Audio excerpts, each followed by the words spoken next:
Hi everybody, welcome to Maitri Plays Games. My name is Maitri and I am very passionate about tabletops and I'm on a quest to become a better GM, a better player, and a better person. And I want to share with you some of the cool stuff that I've been learning. This is part of our Mindful Gaming series that we've been doing. Also something I mentioned in passing in a couple of other videos, and I don't want to intimidate you, but I'm a pretty famous influencer now because someone actually asked for this video. No, like literally one person said, hey, someone I'm friends with outside of YouTube actually said, hey, you should make a video about this thing. So that's like basically the same thing, right? Anyway, so diving in, what is emotional bleed? It's a term that came into use in the lexicon of LARPing, and especially the games are getting more narrative, more story driven, with a lot more character development and exploration is becoming more important for a lot of folks. More people are having these kind of slightly funky feelings, like even outside the game, or maybe even in the game, and they can't quite put it into words, and because of that, they can't really address it. So, to get into more specifics, first let's identify the parties involved. There's you, the player, and there's the character you're playing. For the purpose of this summary and for the purpose of talking about emotional bleeds, those are separate things. Let's call your character Imara. As distinct as she is, Imara is your creation. So she makes decisions and behaves based on your actions. So it is distinct, but there's sort of this membrane between the two. And that membrane basically makes it so that whatever Imara sees and hears and does in the game world is different from what you, the player, see and hear and do in the real world. It keeps the experiences separate even though they are connected. So emotionally, it is when something happens to one side of the membrane that has affected the other side of the membrane. Something has bled through. So if you're playing a game, with a group of friends, for example, even if your characters don't really know each other, Imara just feels this sense of trust with the other characters.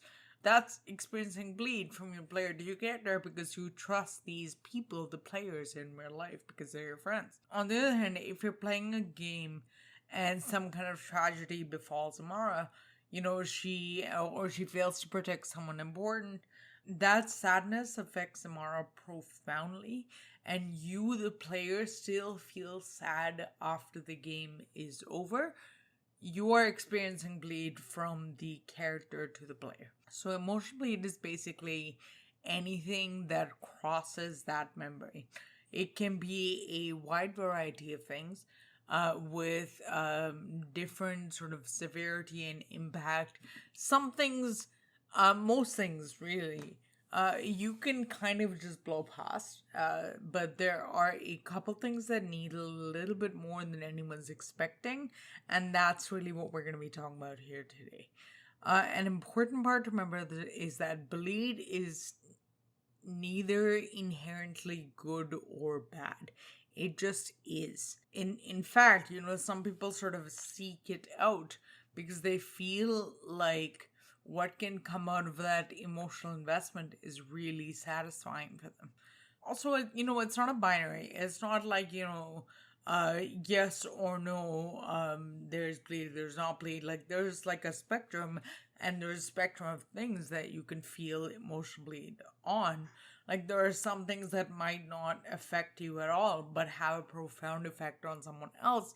On the other hand, something that doesn't affect them at all could have a really profound impact on you. And you can't always control what affects you. You can't always control the degree to which it affects you either. You can certainly mitigate or minimize factors, but it's probably impossible to completely eliminate every kind of bleed ever. Nor is it easy to make sure that you definitely do have bleed. So you can't necessarily control bleed, but you can control how you react to it. You can control your emotional investment with and without bleed as well. And this is where that mindfulness and emotional intentionality really comes into play. I'm not going to share a ton of instruction on how to cope with bleed because my approach really always comes down to, don't take yourself too seriously. And I realize that that's not particularly helpful. So I'm going to help sort of identify this for you.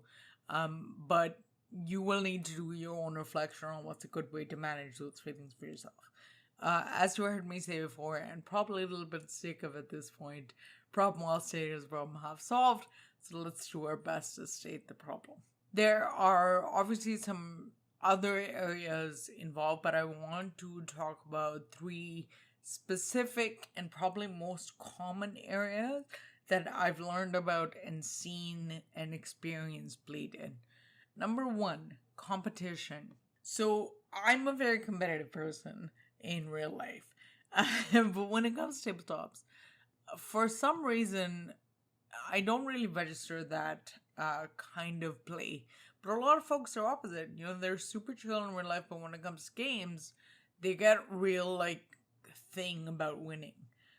You'll mostly see this around combat, not exclusively, of course, but that's sort of where it's the most obvious. Being upset that you roll low, you didn't get an attack off, being upset that your character dies, those are all really normal reactions to have, normal things to react to and be mildly upset about even. But if it sort of sticks with you and, you're arguing rules and you're kind of making it everybody else's problem, that's emotional bleed. And if the person can reasonably be called a sore loser, or you want to be able to say to them, it's just a game, relax, they're probably experiencing fairly high emotional bleed. Yes, anger is an emotion. Men have done a terrific job of rebranding it, but yes, getting angry is emotional. And that's okay, man. It's the easiest thing to reach for. Certainly it's the thing that I go to first. But if you're experiencing that kind of anger that sticks with you because of losing something in the game, that's emotional bleed. Number 2, romance. If a game has elements of interpersonal relationships, romance is a big one for bleed. I think I might make a separate video on playing romance because it is something I really enjoy. But it's probably one of the more complex RP pieces to play. It requires a lot of meta communication. I am running a campaign and playing it to others, and there's romance in all 3 with my characters as well. I'm counting the GMing one as well because I constantly have NPCs finding the PCs attractive, especially if they're all a nat 20 on a charisma check. It's just fun for me.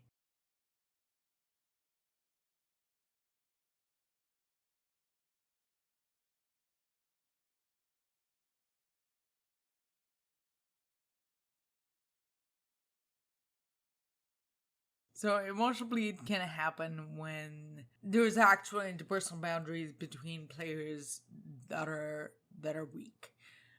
If the romance or flirting or those, crushy feelings extend past the table learning capacity, folks might be experiencing bleed. Romantic emotional bleed is particularly challenging because basically when those feelings go into reality, they aren't real, but it can feel real. So your character has romantic attachment to this character who is, strong and kind and whatever else. You start conflating that with how you view the person playing the character in real life. And here's again where I want to mention something really important. Bleed isn't this sort of binary yes-no thing. It's a spectrum of high and low emotional bleed, and you can have degrees based on that as well. So it's not, the end of the world for something this to happen. Bleed in general, just be aware that it can happen, especially if you are really invested in your character and the game. I am right now experiencing a high emotional bleed with one particular NPC in one of the games that I'm playing because I might find him a very compelling character. But that's okay because, I mean, for me, because it's manifesting in me doing some really interesting character exploration with with this NPC, and it has also kind of sparked this inspiration in writing for me, which I'm really enjoying. So, emotional bleed is not always a bad thing. It's just like a thing. But it is something you should be aware of in every case so that you know the right way to manage it for you. On the other side, the flip side of this, having low emotional bleed and saying, it doesn't mean anything, that's not carte blanche for players to do and say whatever they want in the game because it's just a game. Like that's not okay either. Things you do in the game, you're still at some level, it's being done to the players in the game. You really need to pay attention to that. Number 3, tragedy, trauma, and other triggers. A lot of game narratives now are supposed to have characters have a really profound emotional reaction. So bleed actually becomes a bit of a goal for the GM to achieve. Not only do they strive for sort of pluck that chord for the characters at the table, but maybe they want to provide something that is resonant and emotional for the players as well. And many players want to experience this. I certainly do. I know I do. So it's not unusual for there to be elements of tragedy, trauma, redemption, in a story that are meant to evoke feelings not just from the characters but from you, the player, to experience as well. If you have ever had like a really intense RP scene and just kind of leaned back and been like, I think I need a minute, that's you're probably experiencing pretty heavy. So again, I want to say it's not a bad thing. It's not a bad thing to experience bleed. It's sometimes a really great thing. But I will say again, in every instance, you should be aware of it so that you can know how best to manage it for yourself. It's very much okay and natural to have those feelings.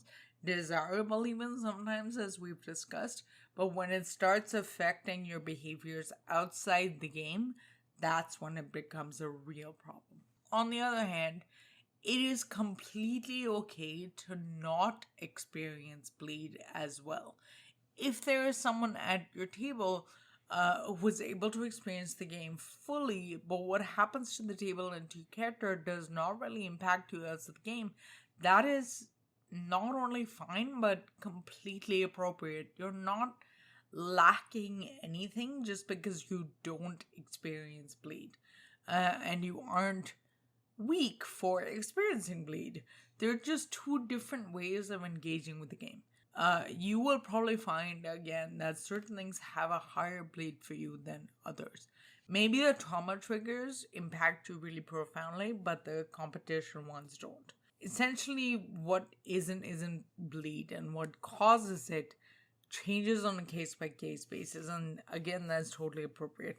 But the important thing to note is that having a higher or lower bleed on certain elements doesn't make you better or worse in any way. I'd actually argue that some of the best players have bleed in both directions on a pretty basic level, or more or less throughout the game, and they're able to sort of leverage that and use it as an asset, not have to deal with it like it's a liability. Because this means that they are invested, they're bought in as a player, as a character, and they are actively looking for ways to have those intense, notable moments. That sense of pride in a character's success during a game, that makes the player also feel proud, that's bleed as well. That's also bleed, and that's great. If you have players that are constantly disrupting and derailing the game, they probably have no emotional bleed happening. Here's what I want to say again. You don't need bleed to be a good and invested player. That's just one way of being an invested player. If you were going to articulate it, I'd say most disruptive players have a low emotional bleed, but most people with low emotional bleed are not disruptive players. The other piece is that bleed tends to be a lot easier to manage if you are in a reasonably healthy mental state.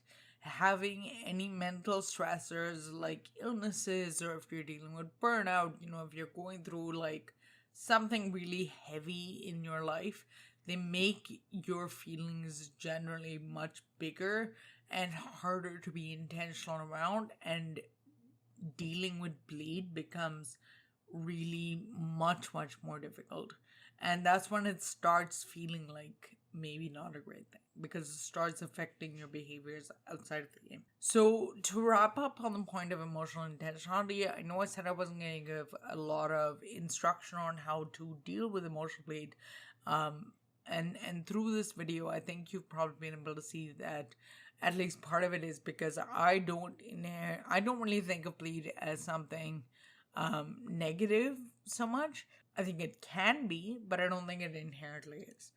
So if you are experiencing a high emotional bleed about anything we talked about or anything else, and your reaction to it feels uncomfortable to you, or it's a negative experience and you want to reduce that, let me share some tips on what you might be able to do to mitigate some of those feelings, to manage some of those feelings. Again, to be clear, this can happen to anyone with any experience level. Please don't feel like you should be handling it better. There's no should here. It just happens. A couple things that you can do if you want to have it happen less for any reason. Number one, make sure there is time set aside after the game where you can kind of decompress, process those emotions in kind of a chill space, whether that's making jokes as part of the group or being by yourself. Figure out what's best for you and give yourself time and space regularly. If possible, make sure there's time before the game as well to set expectations through a short meta discussion about any expected emotionality. I see so much reticence to meta discussions, but like I cannot stress the value of them enough. Like, acknowledging that it's a game doesn't reduce the impact of the game in any way. In fact, it increases your ability to have immersion, and it reduces emotional bleed while still allowing you to have those really intense RP scenes. Because you can say, hey, I want to do this emotional, this intense thing. How do people feel about that? And so it's not, and you can watch my two videos about this, but and the one about immersion, but effectively, it's not about what you need to remove. The meta discussion really is how hard can you go. Number two, be conscious. When you feel a strong emotion at the table, whether that's anger or sorrow or anything, just pause. Consciously ask yourself if these are the character's feelings or your personal ones. Remember, the character is not the player. Number three, check in with the other players. Talk to them, after the game to make sure that everyone's on the same page. The more of the table discussions you have, the more you're going to remind yourself that this is just a game and these are characters that people are playing.